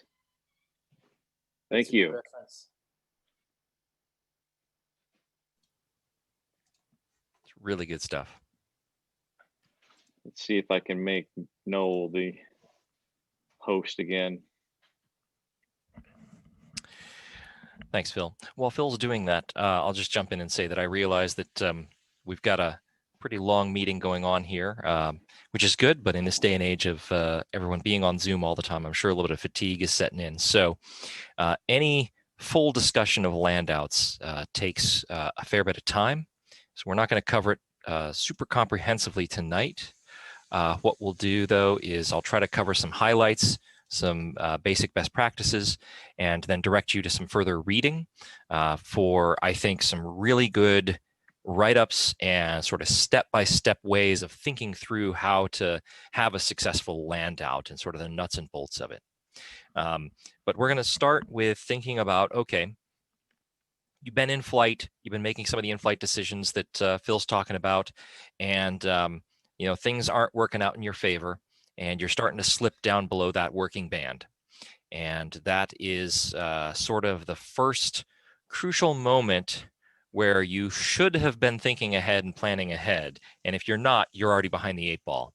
So when you are flying cross country, even before you get to the point of landing out, you should always be looking for a field. I don't care if you're at 6,000 feet or at 12,000 feet. You should always be thinking about what your options are around and be trying to think of, you know, where could I get to right now? Modern flight computers, if you've got one tuned in on your PDA or your smartphone or your flight computer, can often show you if there are public airports you can get to. And if you got those in range comfortably, then that's great. If not, then the next step is to be thinking about what fields you would go into. And as you start to get lower, you should be trying to think about that more often, which is tricky because as you get lower, you tend to want to start thinking more about the lift, and you get really focused on, oh, I got to find this. Where's this cloud doing? What's this dust devil doing? Where do I go? What's upwind? What's downwind? You know, there's lots of decisions you're going to be making, trying to climb back up. But you have to put little points in there and remind yourself, like, okay, where am I at? What's a field down below me or near me that looks like it's benign? Around EPHRATA, what we typically say is green is mean, brown is best. Okay, and that's an easy way to remember what kind of fields to be looking for. In EPHRATA, the common crop that you're going to see, especially on the plateau and the higher ground where we fly a lot, is wheat. And that wheat, if it is grown and it is nice and green, or even if it's fading to yellow and they're getting ready to harvest it, that is tall. And it's something that you're going to land in and might catch a wingtip in or have problems with. So the best fields are the fields that have been left to be fallow for a year or who have recently been plowed. And in either case, they're going to be brown. And those brown fields, especially in areas around EPHRATA where they're not really rocky terrain, is often a very fine, soft, sandy soil. It's really benign to land in. The biggest problem usually is all the dust that you get in the cockpit and kind of having to sweep the glider out for the next couple of days. If you pick a good field, then you're going to have no problems. And it begins with picking a nice green, brown field, not green. And when you're looking at the terrain, when you're flying, your perspective is such as that everything is flattened out. Things that are hilly from ground level will look relatively flat when you're looking down on them from above. So what you want to look for is you want to look for a field that if it has any kind of lines running through it from the plowing or from previous cropping, that those lines are as straight as possible. Anywhere you see a field with lines that make wiggles or that deviate around and come back, that's an area that either has a steep slope or it has boulders that the farmer has chosen not to remove because they're too much of a pain in the ass to get rid of. So anything where you see what I call wiggles is a field you don't want to land in, or at least that part of the field you want to steer well clear of. Now in classic landing out, before I go to that next bullet point, in classic landing out, there are a few things that you, in classic literature, there are a few things that they'll tell you to consider, and I think these are good points to consider. The first is you need to keep an eye on the edges of the field and look for fences and power lines, and you're not going to see the wires, you're going to see the posts, so keep that in mind. And to help avoid those things, you probably want to try to land out in the field, at least one, if not two wingspans over from any road or border of the field. Yes, it may make for a longer push out of the field or retrieval, but, sweating and cursing is temporary. Damage to the glider takes a lot longer to fix. So, go ahead and be safe and don't try to get fancy and land right at the edge of your field if you're going to land out. There's very little gain to be had there. Another important thing is to have a personal minimum altitude. And this again is a tricky thing because you can get suckered into thinking, oh, I felt a bump. I'm going to try to work this lift, and then it doesn't work out. Oh, I'm going to go over here and and even sometimes when you start your landing, you can get excited about some turbulence or some lift. So before you fly your flight, part of your pre-flight prep should be thinking about how low to the ground am I going to get before I just say I'm landing out, okay? And have that personal minimum altitude and know how low you're getting with your PDA, your flight computer, whatever, to kind of get a gauge on that.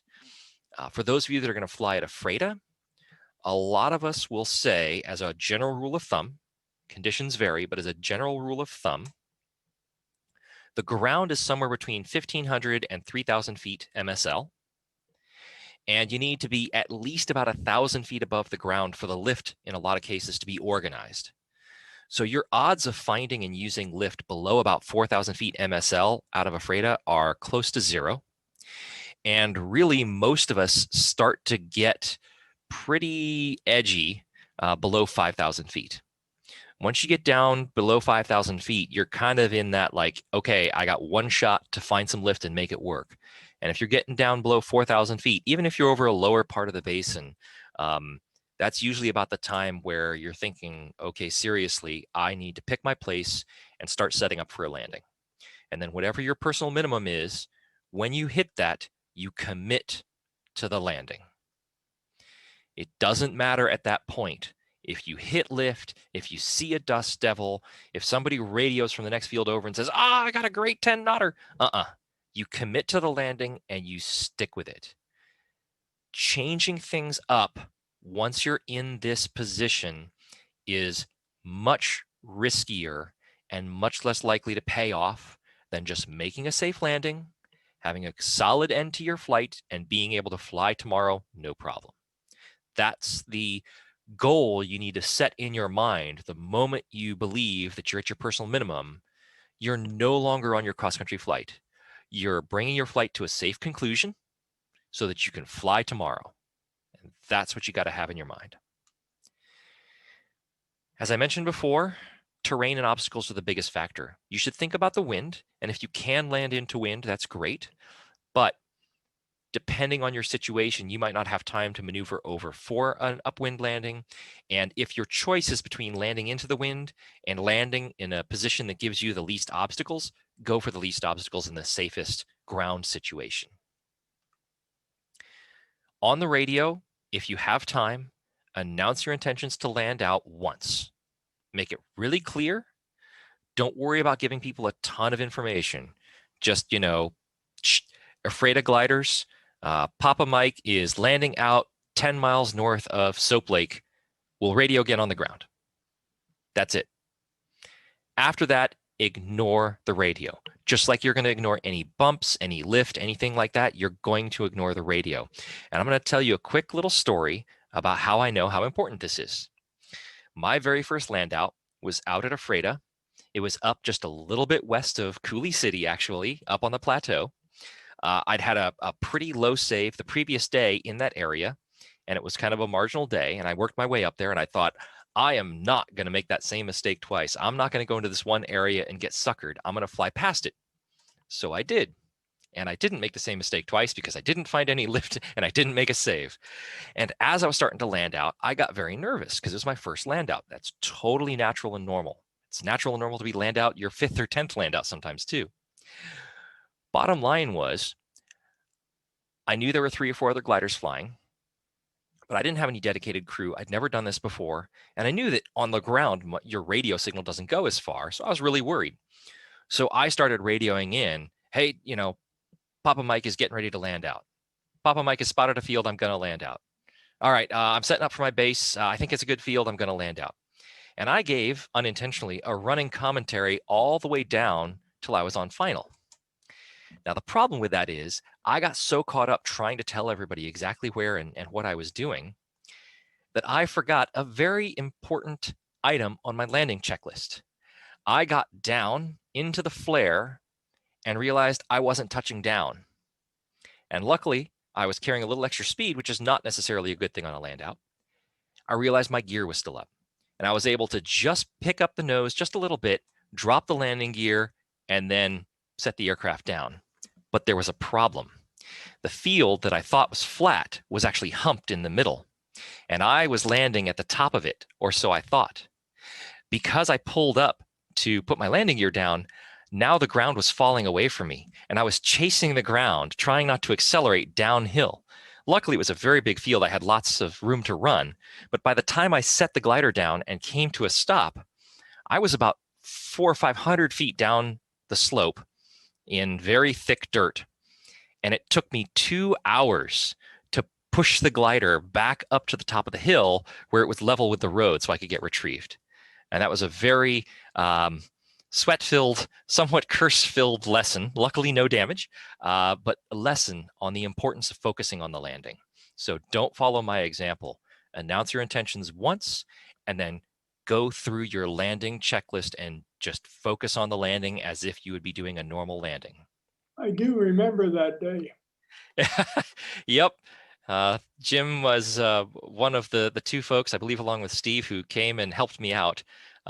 And I really appreciated the retrieve, and I probably looked pretty bedraggled by the time they got there. And Noel, I just want to jump in one thing too on that. There was a very experienced pilot at Ely last summer who landed gear up, and it was because he was talking on the radio, and he was doing a traffic deconfliction or something like that. So I think additional to your personal minimum altitude that you've got, I'm here to tell you that I just dropped my gear when I'm approaching that personal minimum altitude. I just drop the gear, and then I actually fly to the landing field I think is best at that point in time, and I'm approaching my minimum altitude, and then I'm going to land that field.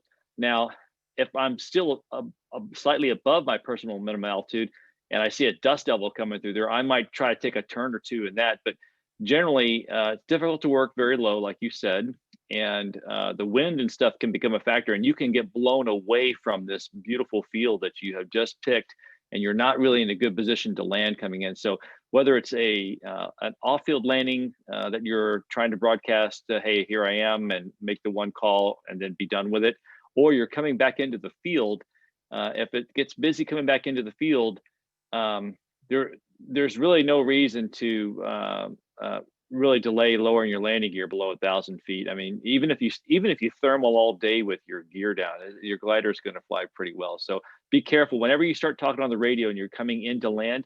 That's the time you're going to forget to lower the gear. Yeah, another thing on those same lines of personal minimum, and if you're going to try to thermal at low altitude, normally if you're thermaling, you're close to stall speed or flying fairly slow. Well, you need to keep your speed up the closer you are to terrain. If you get a gust when you make that turn and you're just turning downwind and you get a gust from the tail back of the glider, you could find yourself in a stall real easily. And gusts are going to be horizontal the closer you are to the ground. So that's why you need to keep your speed up when you're closer to the ground. That is an excellent point, Chris. So And that goes Go ahead. straight to the Soaring Safety Foundation briefings on your minimum altitude, gusts down low, and also flying a speed in the pattern, because your pattern is going to be an off-field landing pattern. So any references that you're using, you're not going to be familiar with, and your cross-check can break down because you are looking at the things in the field that you're going to be maneuvering on final, whether you're avoiding power lines or a fence row or ditch, and you're looking at the terrain, and your cross-check, you can look at your airspeed indicator and you can say, oh wow, I'm at 45 knots in the pattern. That's probably not a good speed to fly on a gusty day coming in for an off-field landing. So the Soaring Safety Foundation recommendations of their airspeed on final plus adding any type of gust factor in there, unless the field is extremely short, you can bleed off knots on off-field landing. It's not a big deal. Yeah, thanks, Phil. That's a really great point. I'll go back to the field selection comment and remind folks, one of the good things about off landings at EPHRATA area is that a ton of these fields are very fine, silty soil, and they're fairly soft. So your glider will sink in a little bit and you will stop very quickly. So there's and most of the fields are very good sized, right? You're not trying to jam it into a parking lot or a football stadium. You're a half-mile long field that you're landing in. So if the question is, do I try to land as slow as possible, or do I land at a normal landing speed so I have a very smooth touchdown? Go for that. We're not trying to set, short landing distance records, and we're not squeezed by terrain in that way when we're landing out at EPHRATA. So good stuff. Thank you all for those ideas and those comments. Before you actually do that landing, I will say that it's really best if your personal minimum is high enough to let you fly most of a pattern, because if this is the first time you're going to be landing at this field, you need some time to orient yourself around the field, check your wind drift, look for those obstacles, kind of get a sense for how you're rising or falling versus your aim point as you make your way around the pattern. As Phil mentioned, your normal references are not going to be there, and you're going to have to look at your landing spot and gauge what your landing angle is and your approach angle. So take some time. Try to at least fly a base leg so you get the changing of the field perspective relative to where you are, to give you a chance to spot all those things. If you just fly straight in on final, you're looking at everything from the same angle the whole time, and you won't get any parallax or any other visual indicators to help you identify obstacles or pick the best spot. All right. Once you're down around final, breathe. All right. You want to try to make a normal landing, as we said. You're going to try to touch down at a somewhat slow speed, but you don't have to fly the whole pattern super slow. You don't have to try any crazy acrobatics. Once you are committed to a field and you're coming in to land at that field, you want to try to make it as normal as possible. That's going to take the stress level down some. It's going to take the task saturation down some, and it's going to make your performance all that much better. Okay. I'm not going to, there's no way for a land out to be zero stress. All right. There's no way to make a land out not a bit of a nervous experience. And for any of you that haven't landed out much or ever, just know that it's going to be that way, and that's okay. We've all been there. We've all done it. Most of the time, the vast majority of the time, you're not going to damage the glider as long as you are careful and you follow these bullet points and some of these safety tips that everyone's given on this. For those that want to know more about sort of the nuts and bolts and more in-depth discussion of these various points, I highly recommend a book by Bob Wander. It's called Landing Out the Final 4 Minutes. Bob Wander sells a bunch of these books. They're all very short. He kind of prints them on a little home printing press. They're usually 20 to 50 pages long. They sell for between 10 and 30 bucks a piece. It's bobwander.com, as you can see on here. You can also get them in a couple of other online glider supply companies like Cumulus Soaring sells them. And this particular one goes through all the nuts and bolts of what to look for, how to pick the right field, some other considerations, along the lines of what we've talked about, how to plan out that pattern, some tips and techniques, and just a lot more depth than we've gone into here, along the same lines of what we talked about. But if you're curious to learn more, I highly recommend checking out that book. There are several other books that touch on landing out and on some of the cross-country topics that we've discussed tonight. And so I thought I'd put those up as well. Again, Bob Wander has several books on flying cross-country that I highly recommend. The main two are these on the left here, Breaking the Apron Strings and the Cross-Country Manual for Glider Pilots. And I always get them confused, so I'm sorry I can't tell you which one is which. One of them talks a little bit more about pre-flight preparations and exercises you can do to get into cross-country flying on the ground and ahead of time. And the other is a little bit more about the in-flight decision-making and some of the mechanics of going through a cross-country flight. But both cover all of those topics at least a little bit, and they're both excellent. If you've got the scratch, he's got a cross-country soaring package that includes those books, the landing out book, the thermals book, which talks a lot about thermals and using thermal lift, as well as the SSA bronze and silver badge guides that he has. It's a great little package if you're just starting out going cross-country soaring. This was really good at getting you a lot of the core information that you can use to have a good first successful set of flights out of EPHRATA or really anywhere you want to fly. Because Phil's mentioned a couple other books, I thought I'd throw them up here. Helmut Reichmann's Cross-Country Soaring is the quintessential classic work on this topic. It covers an insane amount of ground.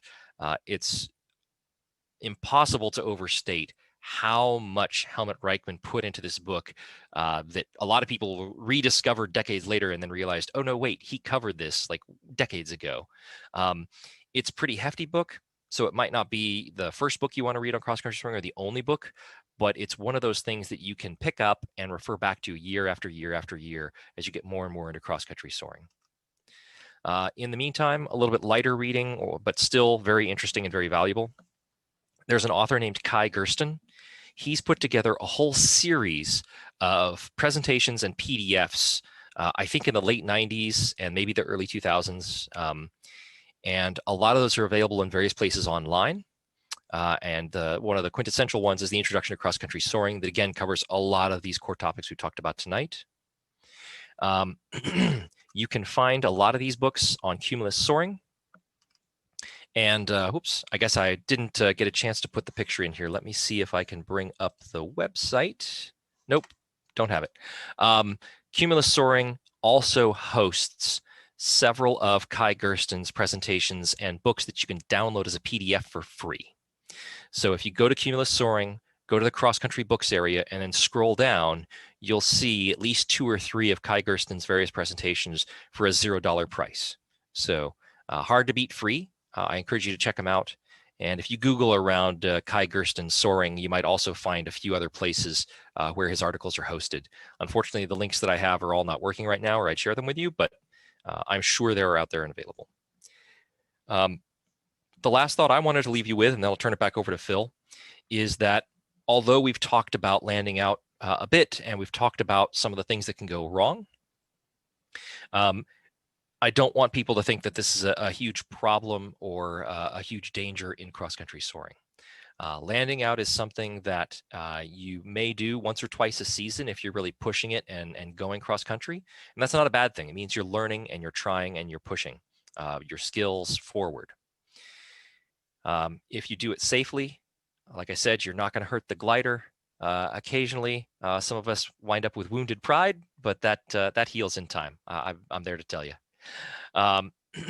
So don't let that be a discouragement. There's tons of great cross-country soaring you can do safely, incrementally, and still make it home.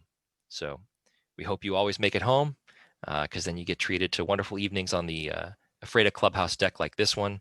And now that we're starting to be able to get back to gathering with friends and enjoying some of the camaraderie that Phil mentioned. I look forward to sharing this deck with a lot of you this season. And with that, I'll open it up to further questions and turn it back over to Phil for any other topics he wants to cover. Noel, I have a couple of comments. Go ahead.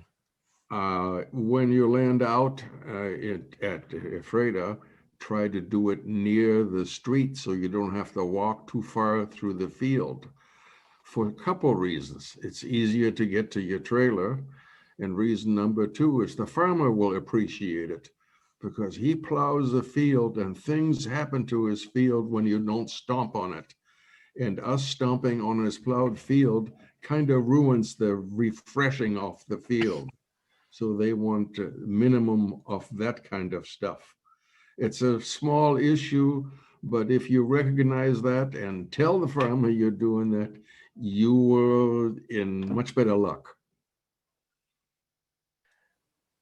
Thanks, Heinz. It's a good point.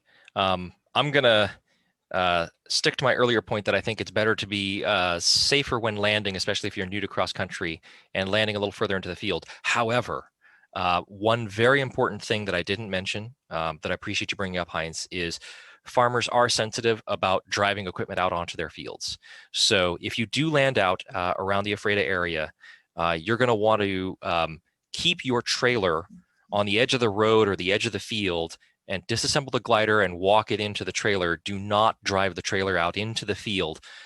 First of all, because the farmer will be upset. And second of all, because a lot of these fields are so soft, you're going to sink up to the axle, even if it's dry, and it'll really ruin your day. So the best thing to do is push your glider to the edge of the field and then disassemble with the trailer at the edge of the property. Thanks, Heinz. Anybody else?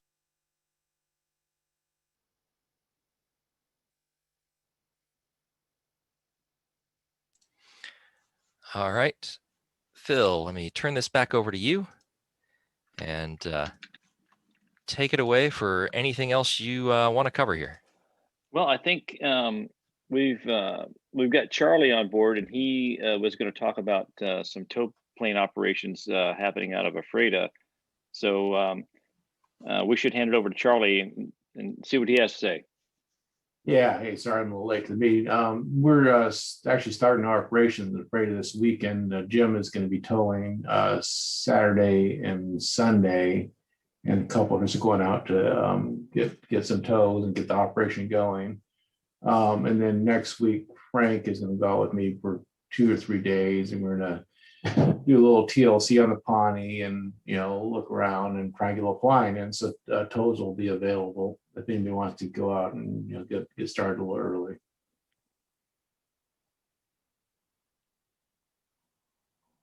That's awesome. Yeah. And where do we see on the website for Sign Up Genius for who has signed up for tows? It's under events, and it's 2021 operations. And Yeah, then go ahead.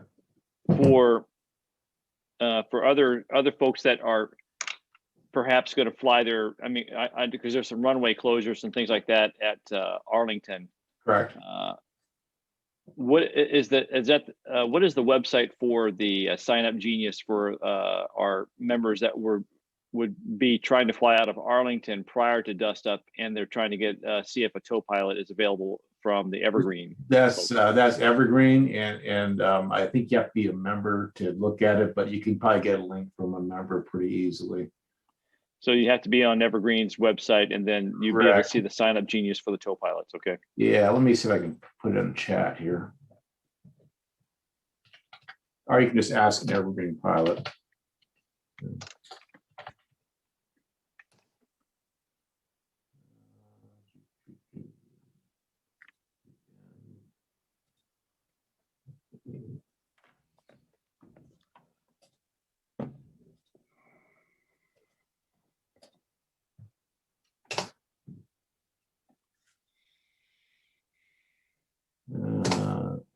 It's not going to chat for some reason. Wait, hold on.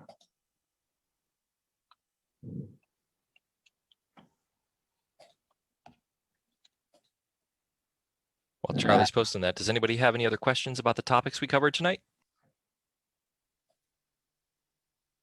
Yeah, thanks for trying to post that, Charlie. That's good. There it is. Yeah, it's in chat right there. Awesome. That's good.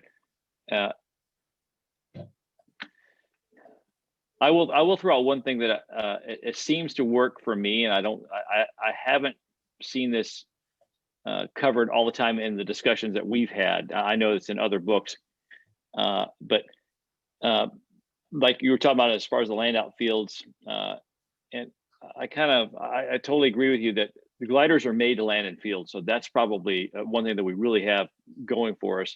The other thing too is that you were talking about being able to see the field at least from that base leg, so you have two different angles looking at the terrain or the other obstacles. And one thing that seems to work for me is just I go when the chips are down, I'm approaching my minimum altitude, I fly my glider to the field where I plan on landing. And I end up spending quite a bit of time over that field. And I might find a thermal somewhere near that field before I get to my minimum altitude. But I will continue flying over that field, and I will generally fly over the center of the field several times as I'm getting lower and lower. And a DG-1000 is a little bit different because you've got a pretty good glide ratio to fly around the pattern. But I'll end up flying over my intended landing spot at about 600 feet AGL at a relatively high pattern speed. And that gives me a really good perspective on what all of the from a lower altitude of what the field condition is and any humps and hills and things that it may have in that. And then I make a downwind leg, an abbreviated downwind leg, and then I make a full up base leg and a final leg. So I've gotten views of the field from about 600 feet AGL, and that seems to work really good. I'm able to see a lot more detail and the terrain coming into a field. So it's almost like a modified 270-degree pattern flying over, coming in with a standard base and final leg. Unless anybody's got some other things that we've gone on quite a bit longer than we thought we would, but I appreciate you guys hanging in, and it really is my honor to be able to talk about some things that dust up and being able to take guys cross country. It's such a joy to take someone that's hasn't flown much cross country and go fly with them, or just go out and fly with a gang that's been flying there for years. And it's these little milk runs that I was talking about flying. It's super easy for them. They're going way out onto the plateau there and having a good time. So we look forward to seeing everybody there. And Charlie, thanks for doing some work to help mitigate the airfield, the air runway closures at Arlington, and getting some operations going at Ephrata. I think we're gonna have a good magnet over there now with the Jim towing and getting some folks over there. Well, Jim didn't the one that got that started. Then I saw the closure and kind of got something good going on the weekday. Hey, if anyone wants to see a classic land out, look at my last link there. That's Ron Clark landing out in the field up by Bellingham early in the season. And you could see him going around the field about 6 times before he lands. Take a look at that. It's a classic land out. Great. Okay, well, if no one has any other things to bring up, I don't see any hands. I'm looking. It's so great to have a couple of pages to kind of scroll through, but I'm going to go ahead and say that we're adjourned with the meeting. But other folks that want to hang out and chat, I think I'm going to pour an adult beverage now, and just kind of sit back and see if anybody else says hello to each other. But I'm going to leave the meeting up, and anyone else needs to jump in to start chiming in. I want to end the recording after that, or before that. Sorry. Okay. Yeah. Let me see if I can. One more thing. I said this earlier, this is being recorded, and we will figure out how to put a link on there for somehow to get the recording accessed or accessible to people later on. Also, this is our last Zoom meeting until September. I don't know the date, but we'll send out a note unless if anybody wants to have a meeting in advance, glider related or otherwise, we'll send me a message and I can set something up. Beautiful.